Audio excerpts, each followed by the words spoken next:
nga bwe bugira oliraba nga bwe busala awo.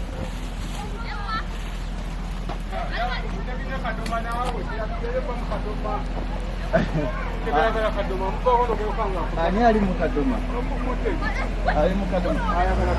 Kakati tugenda dikavingira wano akagundi akamu keekano nerisala bweri ne wano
naye ebintu bizibu. Okimanyi nti omuddo guno teguweza mwezi. Nabadde wano mwezi tegunnawera nga tewali gundi.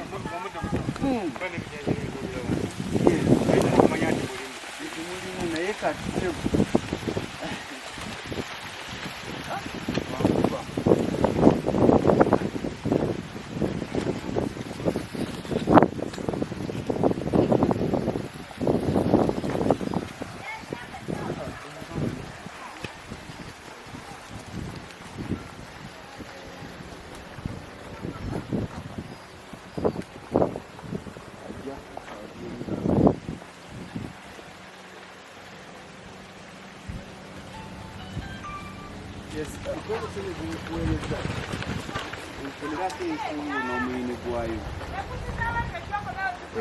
beetaaga ensuululu n'omuyini gwayo naye kakati vuga nnyo nsanga empigi ku ttooto. Mmotoka yange eweddemu omukka ngenda gireka wano then ontwaliremu eyo tugende ffena naye yanguwa dakika ndozanga 15 ekinene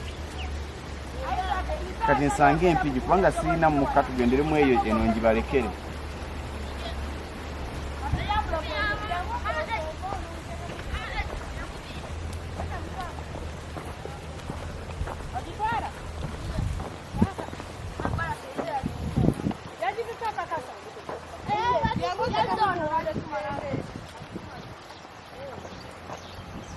Kati olaba gundi, olaba tagali eriwo. Kyekintu kye ŋŋamba abantu nti bw'ogula poloti obwo obuyinja bw'ettaka obw'obundi obulaba. Bw'ogula poloti obwo obuyinja n'obulekawo. Kati egundi yokka. Enki omuddo gwokka gutandise okububikka okirabye. Kati kali ke katuyamba nti weekali. Kati omuddo gwokka gukoze eki? Gububisse. Nga gwo. Naye ate ne wano. Ne wana ina okuvugana nayambusiza ddala ku kiwaanyi kino. Ayambusiza ddala ku kiwaanyi ekyo kuba alikole nga lyemala. Wano atule ku kiwaanyi ekyo eno enkonge erabika yemutiisiza si bwe kiri. Naye kati ndowooza kati nti nabagamba nti eno kati wano ekkubo lino oliraba nti zino zonna poloti nga bw'oziraba zitunudde ku ki? Zitunudde ku kkubo. Bingi nti zitunudde ku kkubo omuntu asobola okukolerawo gundi asobola eno kyogifuula ey'amaduuka naye ate era kajje nkimugambe ekkubo lino saagala lyaza amaanyi liyitira ddala eno naye tulireka awo olaba banaaligaziya bokka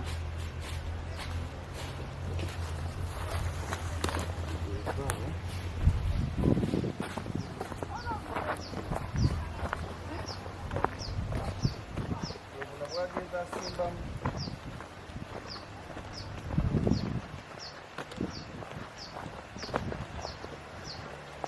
waliwo wano alawundi wano kuba kebabisse naye bwe tuba ne gundi n'ekyapa n'erigundi y'ekyapa ebeekalaga obuwanvu bwako kali alawundi wano kali alawundi kiba kituyamba agenda kukubira luvannyuma nkyali bize nnyo olwaleero lwonna mpozi nga kyoŋŋamba kyamangu kale kubanga kaakano wonderful kati olaba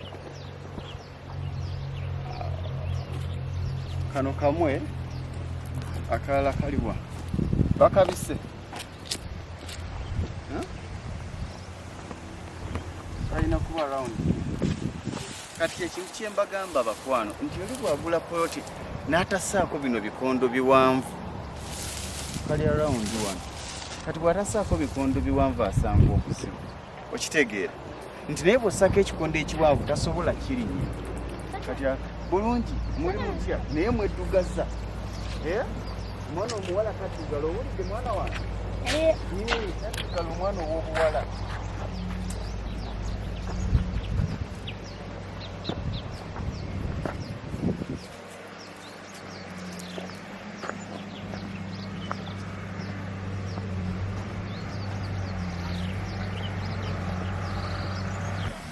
ekyebisana kankulabe kakati n'ekirala olaba akakongolijjo kano akasalosalo kano ketulekayo kafe kakubwe jasinga bolaba akasalosalo bwe keerambika tukatwale kekawula ne gundi kekawula naki kekawula ne nono weeno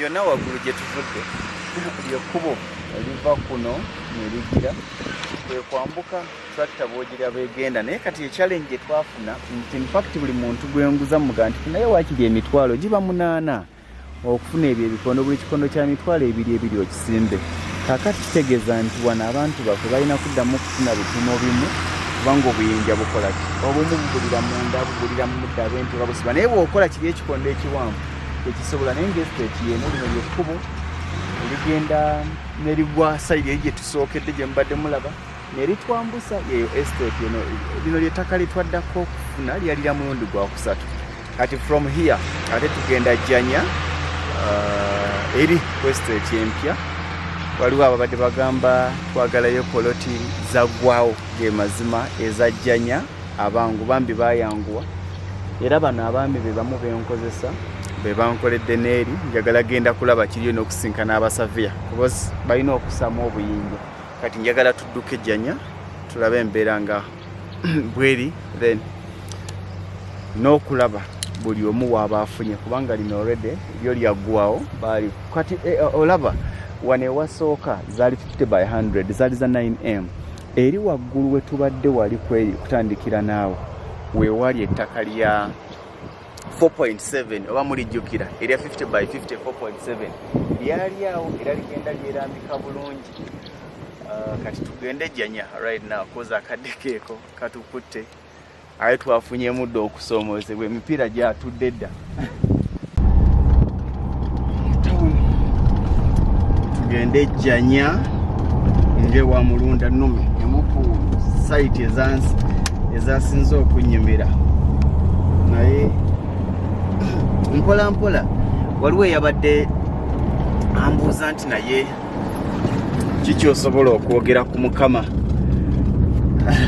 moroka yo mujagireko eddugala nawake moroka ya lugombe ebeeranga kyetere mukama ebimu ku bye namusabanga ampeeyo 10 nga nsobola okwawulizaako abantu bange 2 oba 3 kyekintu kyankolera nga sinatunuulira kyendi ekimu ku bimpa essanyu kwe kulaba nti nyina abantu benfudde ba landlord ne ba landlady. Eryo lyessanyu erisookera ddala mu byonna, ebisigadde bijja luvannyuma. Naye ne bw'onaagaggawala ne bw'onaafuna ssente ez'enkana zitya, naye nga tewali mulala aganyuddwa mu bugagga bwo oba mu nkulaakulana yo oba mu kusituka kwo, kubanga obugagga tebukoma. Lugonvu si mugagga, naye ate aliko watuuse okuva we yaviire busubi ky'amakanda. Kati enkyukakyuka eno bwe ngigabanako n'abalala, kiina oba oliawo bwe kinnyamba nange kennyini ne mmanya nti weewaawo Mukama ampadde 10 naye waliwo akiganyuddwako 2.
Nene ate omutima nafu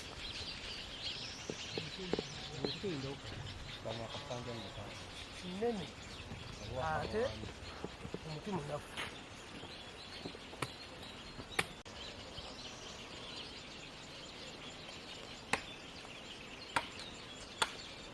samu nakanyemu yokka ewa oyiyanya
gwomanyi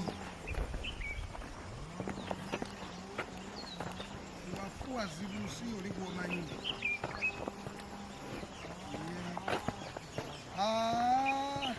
n'emmotoka bazivanako dda bamu badde dda ku bigere enamba esinga obungi badde dda ku bigere ate kati nga babaziza mu nnyumba luutu eno ate kati no lindoolayo bajja kugaa bazine mu kyalo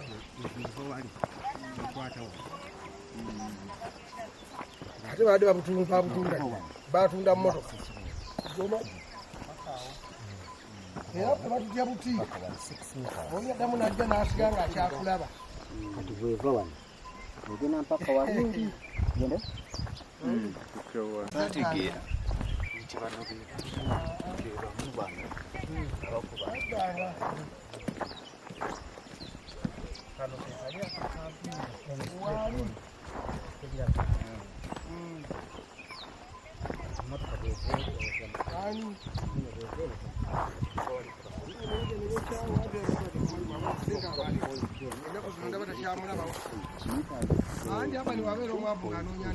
Ate wano kintu kibala line straight line kubanga oba kukuba straight line oluguudo olukkirira wansi oba 6 meters kati 6 meters ziva kuli eri ziva kuli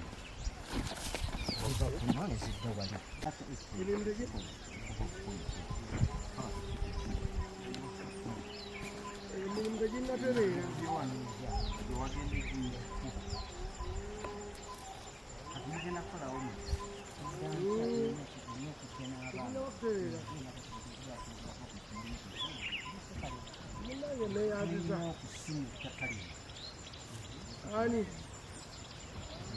Ani, Betty.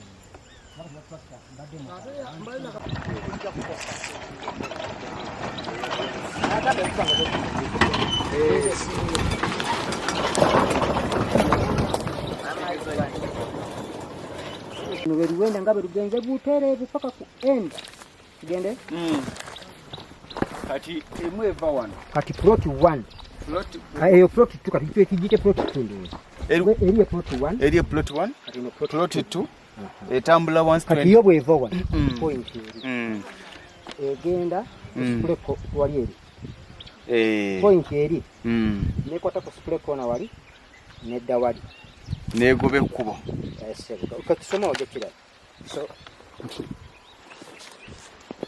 point eno yoko kubo yeri wali esooka wano wansi negenda ku spray corner wali kali kola kapike kali akatini nekwata straight line eno netomera kweno webale nekati point eno geningi kwaje wali wala bendi nzo ntwale mu njuki zebeja ngati nedda baba nedda baba nze ngantumyewo tuyite wansi tugende kwabiri natumyewo emirundi gyonna ngate sikuluma nonga uwomande wali kuyusufu nga wera wenda zere pike nzendeka mbagambye owakana akakumbi kano ajja kujja point yafe giraje yeriwa yeno wano ku njuki sebu poloti zino nga nnene muganda kati bweva tabulungi nekwata wano eno plot 2 bweva wano negenda wali negenda wali ku spray corner neddayo ku point wali okukubo neddayo wali nejja wano kati gubo n'oboozaagala goje kuna tuzikende naye tuzikende bajja kukwata byapa njagala nga za byapa ekyapa series akati zino ziwakoze za 12 decimals mwabaddemu akatekako mu bantu bange ani yakubidde akasimu tewali naga mwami Yusufu bangambye okozesa mugomba okozesa nesanze wesanze nga tuli ku computer office nga twagala ku westinga takali netujja plot ezimu nemuzikola nga nnene mukko tuziteeka mu 12 decimals whereby nti gwe bw'oba olamula oba otegeera ekyokukola ono ye mwami Yusufu bw'olamula 12 si bw'olamula 11 ono ye mwami Yusufu twakakolagana ku mirimu emeka enedda gumu ewa zenje bale ebiri site 2 naye nga ziri site 4 neye boza naye nga boza erimu ebitundu bingi Yes. Mwalimu plots, mwalimu eka, mbamu decimal 5, mbamu ne decimal endala 5. Zali 5 wana. Zino zisooka wano wansi. Ize banaguza 5. Wanguzana. Naguza decimal 9. Is it? Kubanga waliwo eri yali egira. Kyonna kye kiri. Nenga ziro zali 5. Nja kugenda nkebirenda.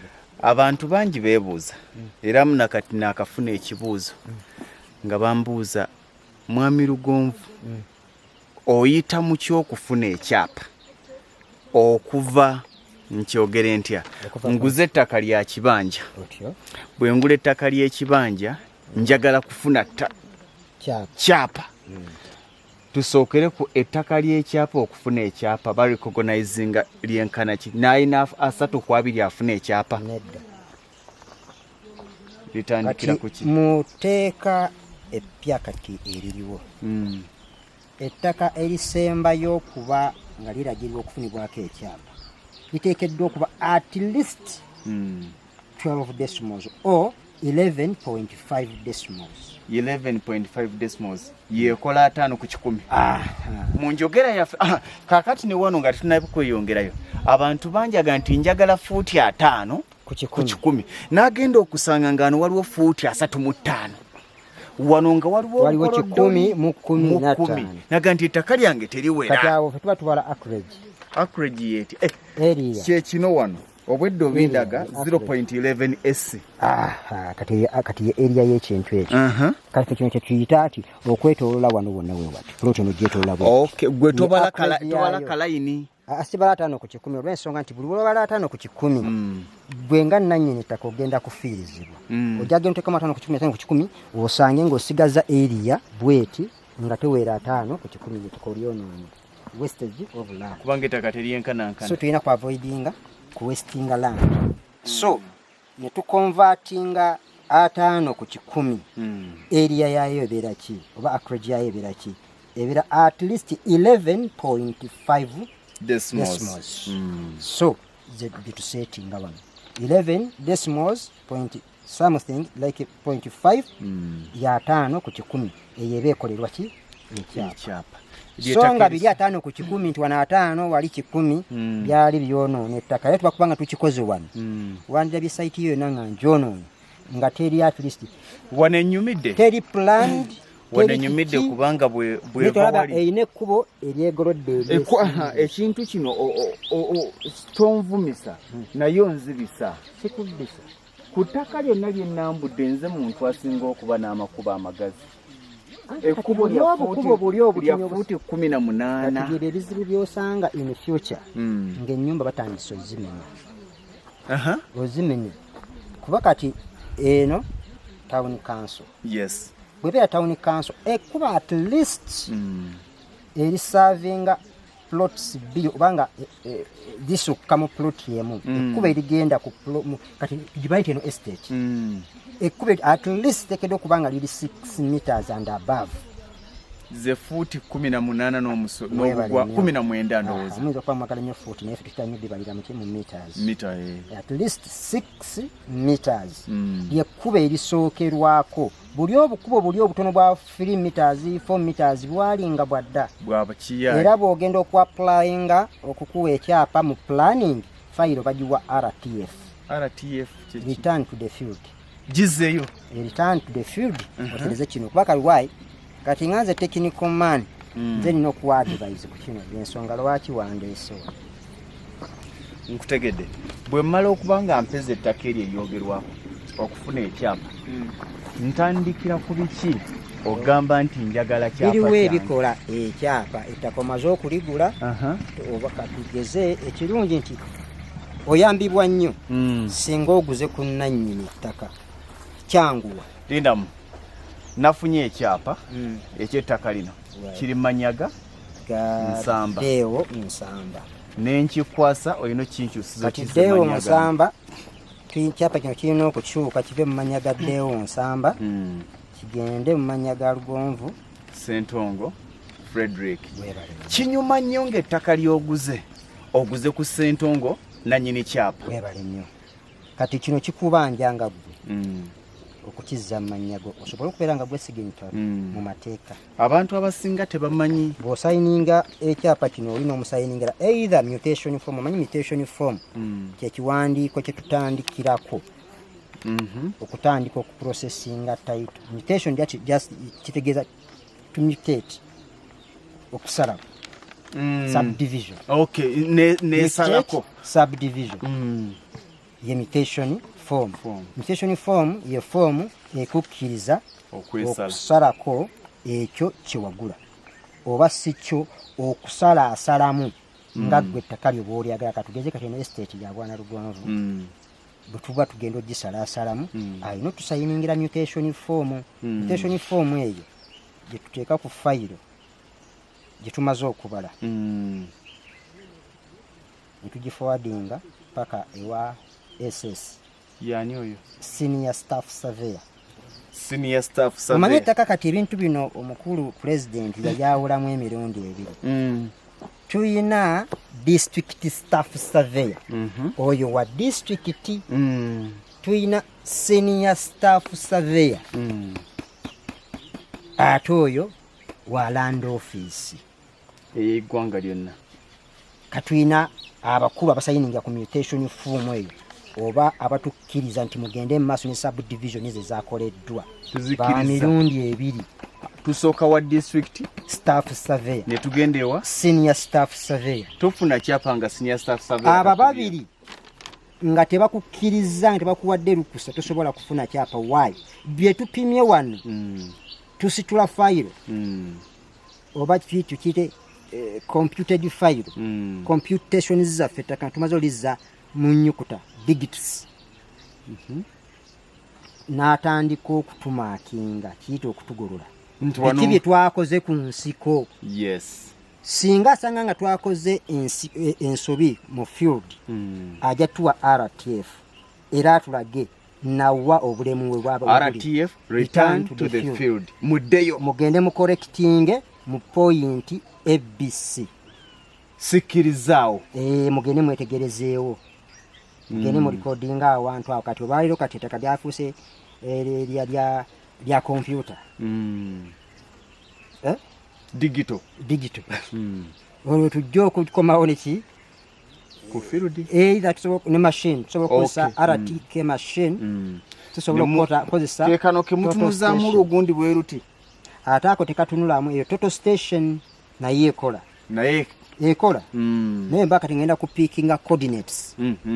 Nzija na RTK machine ya base. Okay. Yo ngisentalinga wenjagadde wonna kuba yo iba ina base. Nendyoka nzija nensoma point ku point. Ngandi codinga coordinates z'amayinja ago n'ebipimo byago dimensions zaago. Bwana Yusufu tuddeyo wali. Nannyini ettaka anzikiriza okwesala. Nannyini ettaka bwe mumala bino by'obuguzi biwedde buli kimu. Gwe nga tonnaba kumanya nnyo ndagaano kale mukole endagaano giteeke wano. Ekiddako omugambe akusayiningira mutation form. Enzikiriza okwetemako kati era akuwe ne photocopy y'ekyapa. Gwe photocopy y'ekyapa kati ngene wagimpadde. Ompa ne mutation form. Otugenda kola subdivision n'obimpa byombi. Kati nze ntwala omutawaana nga technical man ogenda mu Land Office okusaba field working print eri current. Field working print eri current. Lwaki timbanja kwetaga controls okuva ku neighboring plots. Ze tuyita controls nti wano eno esalagana neno egisalako bweti. Ekintu kino mwami Yusufu kyayogerako ekyo ekintu ndowooza kye tuze tukola nti Lugonvu bw'afuna ekyapa akukwasa ne mutation form. Ayina okuwa mutation form before kuwa transfer. Yes. Transfer mwe babidde ettaka ennyo. Gwe bwompa transfer tabulungi nsobola okukyusa ettaka lya mwami Lugonvu lyonna eriri ku block eyo.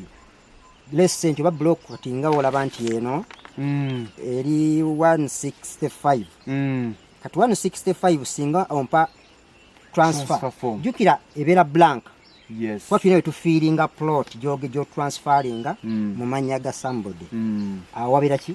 Wabeera blank. Yes. Kati ono asobola okujjuzaamu lesenti plot 168. Jjukira wasayininze eddabu signature yeri okutransfer. Ngagamba mpa ekyapa ngene nkola ki? Nsaleko. Kati bw'atuuka eri atransferinga the old kyapa. Ogenda okugwa ku kyapa nga tekiri mannya go. Ogenda okuddayo, ogenda mu registry. Okole search ng'ettaka liri mu mannya gage. Mama. Opaapaala ogenda mu kkooti omulamuzi akugamba nsayiningira awo. Ng'oddamu ng'osayininga. Bagenda otunula signature gy'osayininze wano. Nga gye wamusayiningira. Erineko transfer form. Go wanzikiriza. Ettaka nagula lyonna. Wanguza ttaka lyange. Tinedda ssebo wanguza plot number yiino n'osayininga n'okusayininga. So tukola tutya nti bwe bakukwasa mutation form ne photocopy y'ekyapa omusaveya byapasingirako mutation eyo tugipasinga tugenda mu land office mu registry wa registrar ne bajjayo page oba kati ku system ne balaba nti ettaka eryogerwako lyeryo gyeriri teririko encumbrance yonna. Kati registrar ku mutation form eyo kasonda wano waggulu bwe wati naga please DSS proceed. DSS chechi. District Staff Surveyor. Oli abadde senior staff surveyor. Olwage tugenda okutandikise ku district. Kati akusindika ewa senior. Mutation form yeso egenze ewa registrar. Alagira district staff surveyor agende maaso nokola subdivisions ezo kubanga ettaka eryogeddwako gyeriri teririko encumbrance ono. Encumbrance mwe mubeera mortgage, caveat, balisaako envumbo. Ebintu bino byawukanirawa mortgage ne caveat. Mortgage eba ya banka wakisingayo mu banka kiriko ebbanja lya banka wakyewolerako oba bamanerenda bana bali registered government bekiza okuwola ssente nga ekyapa kyakozesanga security. Yes. Omusingo era bagiwandiika wano woolaba nakandika kavenda teriiko ndowooza njirese mu mmotoka. Ekitegedde kati saate caveat nze nyinza okuba nga na interest mutaka eyo eriryo tulinako enkayana wankozesa ku site n'otansasula bwe nkubanja ogusooka ne nkubanja ogwokubiri ogwokusatu nga ndikubako envumbo caveat. Kati ninyo wano tubanyonnyola wano omukulu ono ye bwana Yusufu y'omu ku ba senior surveyors benkozesezza nga bantu balamu nti ye muntu ankolera nga sirina wadde ekikumi nga nti nja kubanja naye ndoozaako kubira weesiga kuba caveat ku byapa byange. Abasinga obungi tebakimanyi kakati naye nze mba mmanyiiwo nti ono agaanye okunsasula naye oba ayagala oba tayagala agenda kunsisinkana mu nsonda wali nti lwaki wakubako caveat anfukaamirira ate mu budde obwo kuba nze muba mukama we kubanga caveat abagita olwaleero ennaku zino ddala kati land offices zino ezitali mu bifo ebiri urban eza urban ebiri tulina Wakiso Kampala abatera kale ng'oyise mu looya biki caveat neevaako naye eno ewalako eno omala kutuula eyateekako caveat ayina kuddayo ewa registrar n'asayininga before that gentleman. Nina kusituka sooka ontunuzeemu kamera ano tukinyonyola abantu. Eno photocopy ya kyapa. Ekyapa kino ekya Lugonvu kati lino ettaka lyonna kwetutudde buno bwonna bwapa. Bino byonna byapa by'abantu ate nno ttaka ziyiika nayiika. Kati mwami Yusufu kyayogerako mortgage kwe kwata ekyapa kyo n'okitwala mu banka ne bakuwolerako ssente nekikola ng'omusingo wa security. Wabula caveat singa abooluganda mugaana okukkaanya oba singa abaawo omuntu yenna alina akakwate ku ttaka eyo ng'alinamu interest let's say wamukosa notamusasula yagula notamulaga ttaka lye ebintu bwe bityo nga waliwo kale obutakkaanya bwonna ku ttaka eryo akubako caveat. Ekyo kye tuyita encumbrance oba one of the encumbrance.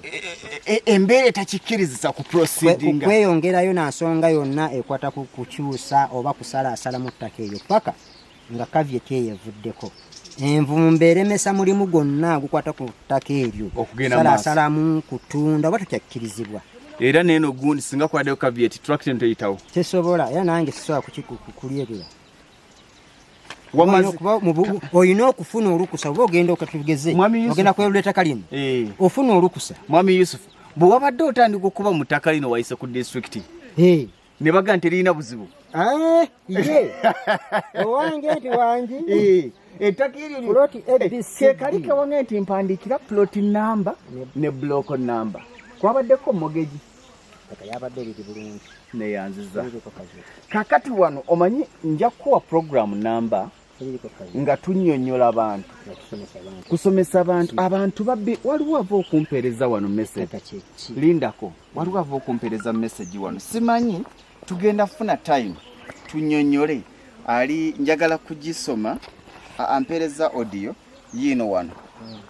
I bought some land in Uganda with an estate agent and struggling to claim ownership. Could you advise me on what to do?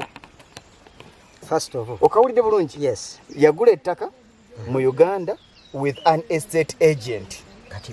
I'm struggling to claim ownership. Could you advise me?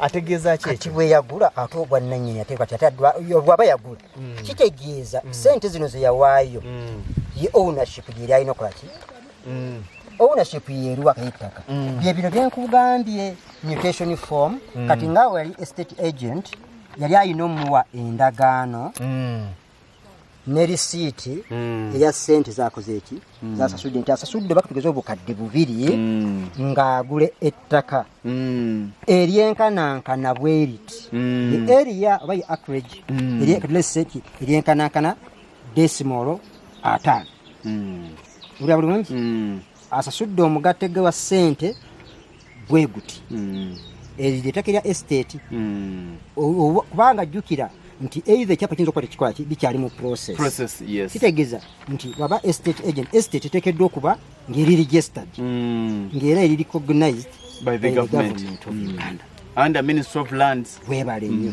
kitegeeza nti erina lisiiti eyayo nga yo era kampani eteekeddwa okuba ng'eri limited nga bano boobulira lese Kisuule Rio Estates Limited Lugonvu Rio Estates Limited.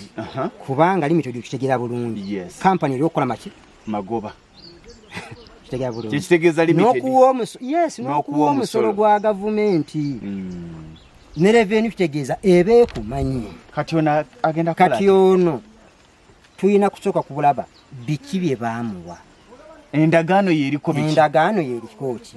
Ekirala ekikulu ennyo bamala risiiti eyo eteekeddwa okuba ng'eraga omuwendo gwa ssente obunene bw'ettaka bw'oguze ettaka litudde ku buloko namba ki ne kawunti ploti namba ki webale nnyo kuba tebifaanagana ploti namba eyiyo teba yange yange eba yange neyiyo so nga tusobola okubanga tuli ku buloko etya so nga ate mawokota tafaanagana busujju oba nakyaddondo oba nakibuga osobola okusanga mawokota nga mulimu block number 225 ne busujju ng'eriyo block number 225 kyokka mawokota tosobola kusanga block number 225 bbiri kyokka ate osobola okusanga mawokota nga mulimu plot number 11 ezifaanagana naye tosobola kusanga ku block number emu nga kuliko ezifaanagana songa eno kati eno mawokota esobola okuba nga ejo nti 165 n'ogenda mu kyaddondo nga 165 era gyeri mu kyaddondo olwo kawunti zikola ki zaawukana tujja kufuna program namba tubawaddeko ke tubadde jangu olambuza abantu bange ettaka lyabwe bammanja ebyapa bya omanyi nze ndi mwerufu ebyapa bya boza bituuseewa ettaka gwalikolako boza waliwo akantu akalala koyogeddeko kebaga nti ekyapa ku mmeeza oli nakulaga nti akiina ekyawamu naye n'atakuwa mutation form kola tenakanye boza ettaka eryo mother title yalyo yali ebuzi bwemala okubula twasaba era onaakola ekirayiro ani ba registered proprietors be bano eno statutory declaration stamp yayo njiraba yini yasiiru njirabyo wano yino anti kati ono egundi kati giteeke ddala eteekera okubaako ne signature yini yasiiru magistrate commissioner of oath baali bakola kirayiro kitakali ekyapa kyabwe kyakolebwa naye ne bakizuula oluvannyuma nga kyakola kyabula kati bakugamba n'ogenda ku poliisi n'olipootinga n'ofuna ebbaluwa eyo n'ogenda ku LC n'ofuna ebbaluwa eyo n'ojja wano mu kooti n'okola ekirayiro bw'omala okola ebyo n'ogatta fayiro eyo etya n'owandiikira registrar ng'osaba byonna byakolebwa fayiro n'eteekayo kati omukulu Haruna Goloba gwe nagulako nagulako ani oyo registrar ssebo atono Goloba yani oyo Goloba ye registered stana kuba registered proprietor but ye administrator wa estate eno kwe wagula ettaka eyo lyonna na Haruna Goloba commissioner land registration ngakiriza nti nkutegedde era nkumanyi mu mateeka ente sikitegeeza kati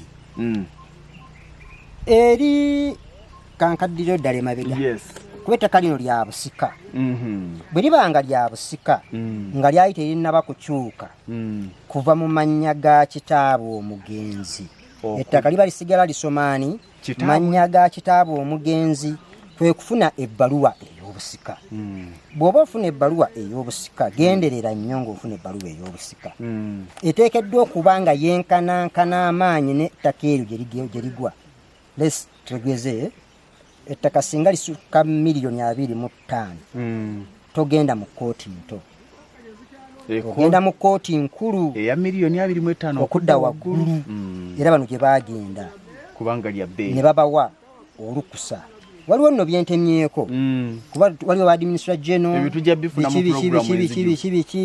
waliwo administrator general genda mu kooti babayite biki mukolebe ne baba letters of administration kati letters of administration ne application letter bye byateekebwa mu fayiro ya Goloba yagguza ne bigenda mu land office obigenda mu land office bituukira wa mwami registrar oba commissioner land registration Haruna Goloba ye registrar w'Empigi katogera ku Mpigi kubanga ettaka liri mu Mpigi district Mpigi town council kati yo kakasagwe byogera bajjayo page y'ettaka ne bakebera tekuliko encumbrance kuba encumbrance baziteeka ku bintu bibiri mu butuufu basinga kuteeka ku kyapa ekikulu fe kye tuyita original title kuba kino gwe kyoteeka eweeyo owners copy ya duplicate title ate abasinga obungi bita original eyo si original title original title ye page nga kino kitwa photocopinzeemu mu kino ebeera page ebeera mu land office mu registry kwe bakebera bino byonna ng'oba onoosala gye bajjayo agamba kusala mutaka lino ligwera kyagamba kuliko caveat bagiwandiika kuki lwa nsonga nti gwe kino kyoyinza okwebuzaabuza n'okikweka so nga ate bw'oba oteekawo caveat oteekeddwa okumanya ki kwoteeka caveat block number plot number gwe kino ekyapa kya owner kisobola okuba nekyawaka ne bawandiika kuli but byawukanamu ku mortgage kino kirina okubaawo oba ntegereka ekya owner owners copy oba duplicate copy oba bateeko mortgage bajja kubawandiikako ne bawandiika ne white page n'ekyapa ne bakikuggyako so wembanze nteekako caveat bwe kopi yo gyeba nayo nga kirina kyeraga naye nga ate ku page kuliko caveat kweri byawukanira kati mbadde obuuza kino kubuuza tutuuse just mu bufunze esigadde kati covid yaleese obuzibu mother title efulume mother title bwefuluma fayiro amaladde okubalibwa fayiro obasaveeya twamaladde emirimu gyaffe byonna byaggwa tuli beteefuteefu kopi mother title yebulako okufuluma mother title ndibadde efulumye mu wiiki eyo ewedde ate mwe tugendedde mu covid kubanga mwami Mukasa tujja funa program number okusomesa abantu ku kikwatagana ku ttaka muno mwavuddemu plot maker mwavuddemu plot 14 plot 14 ze zine zitambula bwe ziti kati 1 2 3 4 5 6 omukaaga gutunuliganye ekyembu eri mukaaga neno mukaaga ze 12 13 14 ku end eri etunudde ekubo kweri closing kitegeeza kati eno tugita close so gituma lugonvu close nga gwosembye eri asembeni asembeni close yenanyini close obuntu obwo waliwo lane waliwo close abasinga osanga nga ku lane kwatadde close nedda taata close takali bali kwaki litomera kugwa liggala ye close eri kale kati ze 14 ze plots 14 ki ekisigadde ku estate eno tusigaza kusaamu buyingi kati enkya tugenda kujja tuteekemu maxstones zituyita cm ebipimo biwedde tuteekamu maxstone olumala okuteekamu maxstone tujja kudda tulikodinge coordinates za buli kimu kyetuyita abasaveya nti tugenda kuyisaako ekyuma tulikodinge coordinates after there area computations bingi bye twogera naye tuyinza obutabimalayo ebibuuzo bingi ebikwatagana ku ttaka mu ggwanga erya Uganda n'obubbi bungi oba oliawo